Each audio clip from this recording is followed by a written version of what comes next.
Selamat datang di Pojok Santai.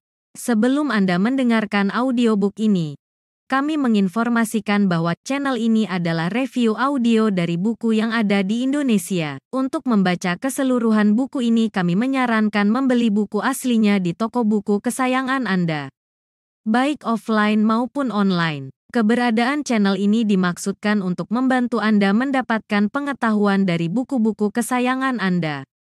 Jangan lupa untuk subscribe, like, dan komen. Selamat datang di Pojok Santai, channel khusus yang membahas komik dan novel dengan cara asyik. Wiro Sableng alias Pendekar Kapak Maut Naga Geni 212 mulai melakukan penyelidikan ke tempat Raja Rencong dari utara. Berhasilkah Wiro? Yuk langsung saja disimak video berikut ini.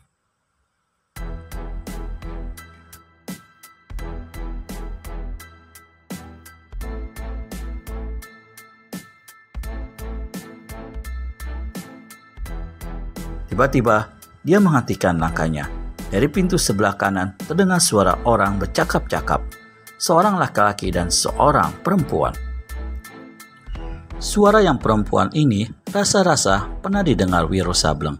Cepat pendekar ini tempelkan telinganya ke daun pintu untuk mendengarkan pembicaraan kedua orang di dalam kamar. Sementara itu, di dalam kamar, Raja Rencong dari utara duduk di sebuah kursi besar. Dia mengenakan pakaian ungu yang baru bertaburkan mutiara. Di tangan kirinya ada sebuah piala berisi anggur harum. Setelah meraba sebentar kumisnya yang tebal melintang, laki-laki ini bertanya, "Apakah semua tamu sudah datang?" Pertanyaan itu diajukan pada gadis berbaju ungu yang berdiri di hadapannya. Parasnya cantik jelita, dan dia bukan lain Pandansuri, anak Raja Rencong sendiri. "Sudah," menjawab Pandansuri. "Agaknya sudah waktunya bagi ayah untuk keluar." Ya, sudah waktunya," kata Raja Rencong pula dengan tersenyum.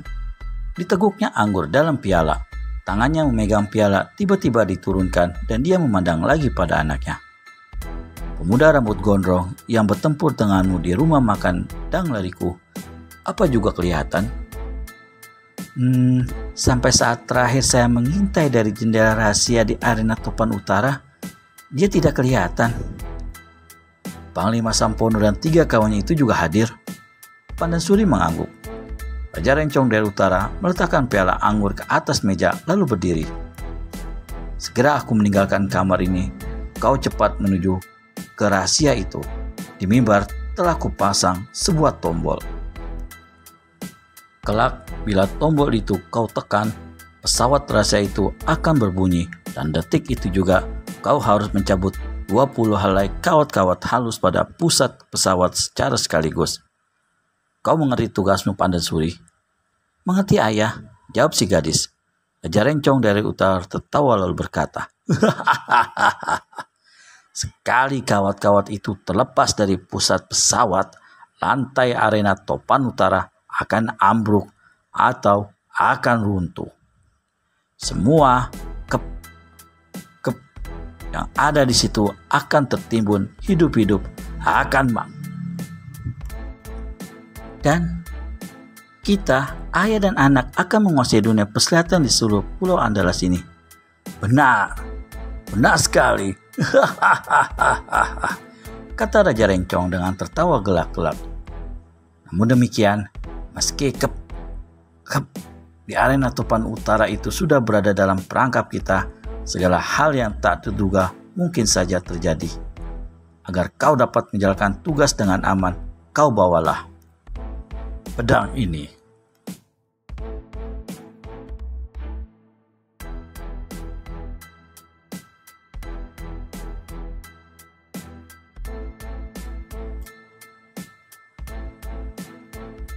Raja Rencong dari utara menyerahkan sebilah pedang ke tangan anaknya.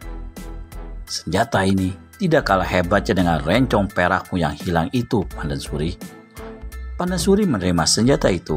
Kemudian dilihatnya ayahnya mengeluarkan sehelai lipatan kertas. "Sekali lagi kukatakan," ujar Raja Rencong pula, "segala kemungkinan yang tak diingini bisa terjadi. Surat ini kuberikan padamu, anakku. Kelak, kau baru boleh membukanya jika aku menemui ajal secara tak terduga di arena Topan Utara nanti. Jika segala sesuatunya berjalan beres, surat itu mesti kau kembalikan padaku." "Ayah, apakah artinya ini?" tanya Pandan Suri. Kata-kata dan surat yang diserahkan ayahnya itu membuat hatinya tidak enak. Raja Rencong dari Utawa tertawa perlahan. Ditepuknya bau Pandan Suri.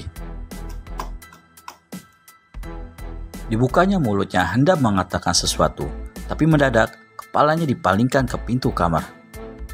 "Seperti ada seseorang yang tengah mencuri dengar pembicaraan kita, Pandan."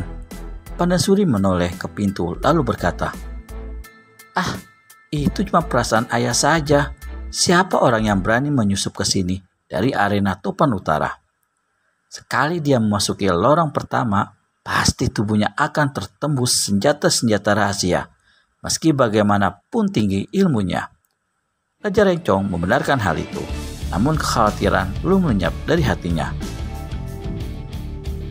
Menyusup dari arena Topan Utara memang tidak mungkin, tapi yang aku khawatirkan ialah penyusupan lewat lubang rahasia di bagian belakang bangunan tua. Dari lubang sampai ke lorong dan sampai ke sini sama sekali tidak dirintangi oleh satu senjata rahasia pun. "Ayah," kata Pandan Suri tertawa. "Menurut keteranganmu, satu-satunya manusia yang mengetahui seluk-beluk dan jalan rahasia masuk ke tempat ini ialah si tua gila. Orang itu sudah mati belasan tahun yang silam. Apakah mungkin dia hidup kembali dan mengerayang ke sini?" Raja Rencong dari Utara merasa malu pada dirinya sendiri. Namun telinganya yang tajam itu tadi telah mendengar suara hembusan napas tepat di belakang daun pintu kamar di mana dia berada. Melihat ayahnya masih berada dalam kebimbangan, Pandan Suri berkata lagi, "Kalaupun ada seseorang yang berhasil masuk ke sini, masakan telinga ayah tak sanggup mendengar gerakan langkahnya? Aku belum puas kalau belum menyelidikinya sendiri," kata Raja Rencong pula. Lalu dengan cepat dia melompat ke pintu. Wush!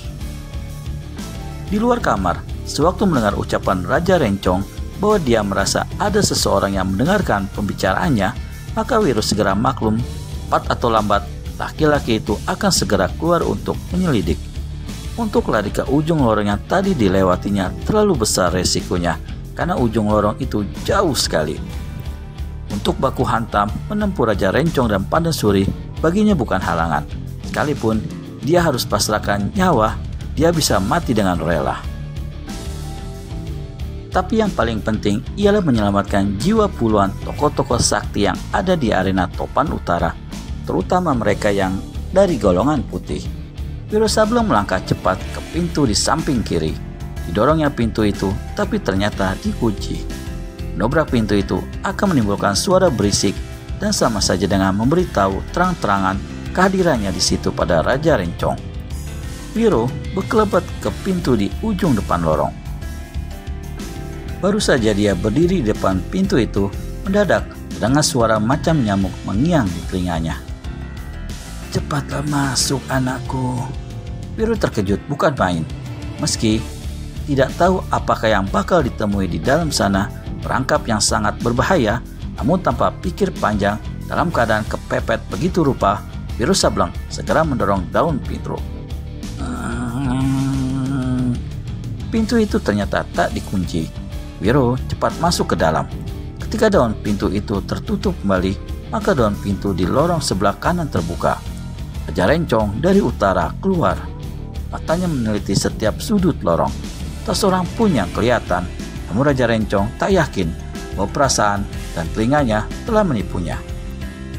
Sekali dia melompat, maka dia sudah sampai di pintu kamar di ujung lorong dan sekaligus membuka pintu itu. Sewaktu Wiro masuk ke dalam kamar itu, satu pemandangan yang luar biasa membuat dia sangat terkejut hingga sepasang kakinya laksana dipakukan ke lantai. Kamar itu tak seberapa besar. Meski bagian luarnya kelihatan bagus, tapi di dalamnya hanya merupakan dinding, lantai, dan atap batu yang kasar. Seluruh kamar diselimuti debu. Di beberapa sudut, laba-laba telah membuat sarangnya. Di Di tengah-tengah kamar inilah kelihatan duduk seorang laki-laki tua bermuka biru, berpipi sangat cekung. Tubuhnya yang kurus tertutup sehelai jubah biru yang luar biasa besarnya hingga bagian bawahnya menutupi hampir seluruh lantai kamar. Kedua tangan orang tua ini buntung sebatas siku, salah satu telinganya sumplung. Pada lehernya terikat sebuah rantai baja yang ujungnya dipantek dengan sebuah paku besar ke dinding batu di belakangnya. Siapakah laki-laki tua bermuka biru itu? Temukan jawabannya di video selanjutnya hanya di channel Pojok Santai. Segera subscribe dan tekan tombol lonceng untuk mendapat notifikasi video terbaru dari kami. Terima kasih dan sampai bertemu kembali.